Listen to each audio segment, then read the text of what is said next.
আমি গরিবের ছেলে, আমি টাকার লোভ সামলাতে পারি নাই।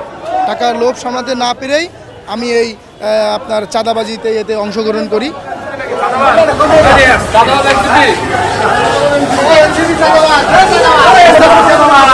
গুলশান থানাধীন একটি চাঁদাবাজি মামলায় আব্দুল রাজ্জাক রিয়াজকে রিমান্ড শেষে বিজ্ঞ আদালতে 164 মানে 164 জেলার জবানবন্দি রেকর্ড করা হয়।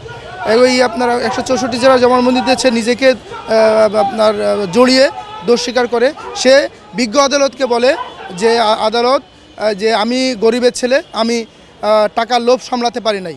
টাকার লোভ সামলাতে না পেরেই আমি এই আপনার চাঁদাবাজিতে এতে অংশগ্রহণ করি। এবং সে আরও বলে যে প্রথমে আমাকে পুলিশের কথা মতোই পুলিশ আমাকে ওইখানে প্রথমেই নিয়ে যায়, পরবর্তীতে আমি ওইখানে যাই। যাওয়ার পরে সে পুলিশ আমাকে এই গুলশান থানাধীন একটি আপনার বাসা থেকে আমাকে প্রথমে আমি 5 লক্ষ টাকা নেই এবং তারকে চাঁদার টাকা দাবি করি এবং তার এক রিলেটিভের কাছ থেকে সে আর 5 লক্ষ টাকা, মোট 10 লক্ষ টাকা আমাদের দেয়। তাদের কাছে সেই রিয়াদ মোট 10 লক্ষ টাকা চাঁদা দাবি করে। পরবর্তীতে যখন এই মানে আপনারা সাংবাদিক বন্ধুগণ শুনে আশ্চর্য হবেন যে আমরাই প্রথমে শুনেছি যে চাঁদার টাকা কিস্তিতে আদায় করে। 25 বছরের ওয়ারেন্টিযুক্ত দীর্ঘস্থায়ী দরজা প্রোটেক্টর, আধুনিক ও মজবুত দরজা। সে পরবর্তীতে ওই টাকা আদায় করার জন্যই সে মূলত ওইখানে যে পুলিশের হাতে ধৃত হয়। এবং এই বিজ্ঞ আদালতে আমাদের দ্য কোড অফ ক্রিমিনাল প্রসিডিওরে যে আন্ডার সেকশন 164-এ যেটা আছে এবং আপনার এভিডেন্স অ্যাক্টের 24 থেকে 32-এ যেটা আছে যে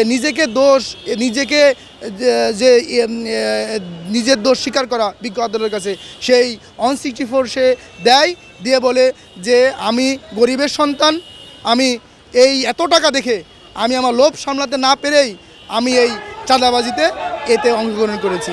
এবং প্রথমে আমাকে পুলিশ ওইখানে নিয়ে যায়, পুলিশ আমাকে নিয়ে ওইখানে আপনার এই তারপরে ওই পুলিশের কথা মতো যেই আমি ওই ঘটনাস্থলে আপনার ধৃত হই। আমাদের আইনেতে আছে যে 10 জন আসামি খালাস পাক, যেন একটা নিরপরাধ ব্যক্তি যেন তার সাজা না হয়।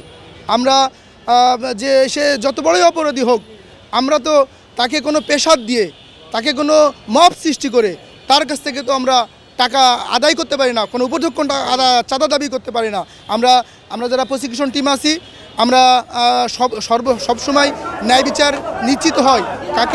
কাউকে যেন আপনার এই মব সৃষ্টি করে বা চাঁদাবাজির মাধ্যমে কারোর কাছ থেকে যেন সে যদি অপরাধীও হয়ে থাকে তার কাছে যেন এরকম কোনো উপায়ে যেন চাঁদা দাবি করে যেন টাকা না আদায় করা হয়, আমরা এর পক্ষে আছি। 164 শেষে আপনার এই রিয়াদকে তো আপনার বিজ্ঞ আদালত CW মোড়ে জেল হাজতে প্রেরণ করেন।